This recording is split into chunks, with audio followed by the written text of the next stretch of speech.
wag din nangyari sa ano. Kaliwa kayo. Sa ano nyo, Blurred ka naman eh. Huwag ka na lang magpapakilala ng pangalan mo. Gabriel Go, si Bakina. Si Antonio Tino po ito, kinatawan ng ACT Teachers Party List. I'm sure napanood niya na rin yung nakakagalit na video ni Gabriel Go ng MMDA kung saan inesto niya ang isang teacher dahil wala raw helmet, naging content ng kanyang video. Malinaw naman talaga walang helmet.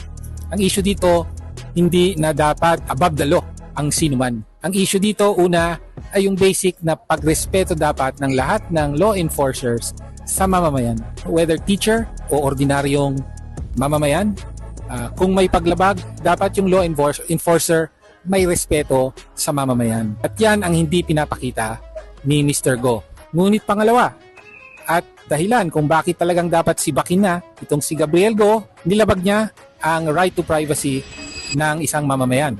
Malinaw na nakita dun sa video na nagsabi yung teacher, pwede wag nang i-video. Pero nagpatuloy si Gabriel Go. Tapos sinabihan pa yung teacher. Huwag ka na lang magpapakilala ng pangalan mo. So alam niya, may issue ng privacy dito.